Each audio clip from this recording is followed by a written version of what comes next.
પુરુષોત્તમ માસ મહાત્મ્ય કથા અધ્યાય 21.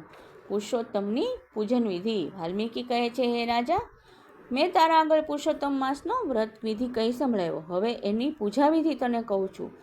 સુવર્ણની પ્રતિમાને અગ્નિમાં તપાવ્યા પછી તેની પ્રાણ પ્રતિષ્ઠા કરવી જોઈએ. તે સિવાય તેમાં દેવતાઓનો વાસ થતો નથી. જમણા હાથમાં પ્રતિમાને 2 ગાલનો સ્પર્શ કરવો. તે પછી તેમાં શ્રી પુરુષોત્તમ ભગવાનનું ધ્યાન ધરવાનું.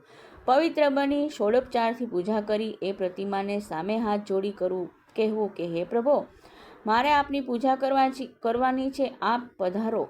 ત્યાર પછી તેને આસન આપવું, જળથી આચમની મૂકવી અને કહેવું કે, હે પ્રભો, ગંગા અને યમુનાનું પવિત્ર જળ હું આપને આચમનમાં સમર્પણ કરું છું. ત્યાર પછી ઈચ્છાઓ પૂર્ણ થવાની ભાવના સાથે તેમને દૂધ, દહીં, ઘી, મધ અને સાકરથી સ્નાન કરાવી તીર્થના જળથી સ્નાન કરાવવું. સ્વચ્છ પીતાંબર અર્પણ કરવું. ચંદન, અક્ષત અને તુલસી સમર્પણ કરવા. અબીલ તથા ગુલાલ આદિ સુગંધિત દ્રવ્યો ચડાવવા. પછી નંદનંદનને હું નમસ્કાર કરું છું એમ કહીને ધૂપ, નૈવેદ્ય, જળ, મુખવાસ આદિ ધરાવવા.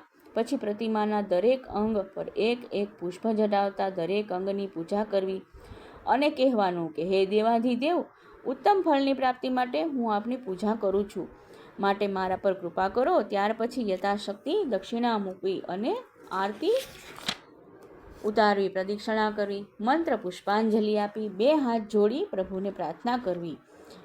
મંત્રહીનમ ક્રિયાહીનમ ભક્તિહીનમ સુરેશ્વરમ યત પૂજિતમ મયા દેવમ પરિપૂર્ણમ તદસ્તુ મે. અર્થાત, હે પ્રભુ, આપની પૂજામાં કંઈ ખામી રહી ગઈ હોય તો મારા ભક્તિપૂર્વક પૂજનથી તેને પૂર્ણ માની સ્વીકારી લેજો. આખો પુરુષોત્તમ મહિનો પ્રભુની પ્રસન્નતા માટે અખંડ દીવો બળતો રાખવો અને પુરુષોત્તમ સ્વાહા એ નામ મંત્રથી દરરોજ તલનો હોમ કરવો. આ પ્રકારે પૂજા કરનાર સંસારમાં અનેક સુખો ભોગવીને અંતે વૈકુંઠમાં જાય છે.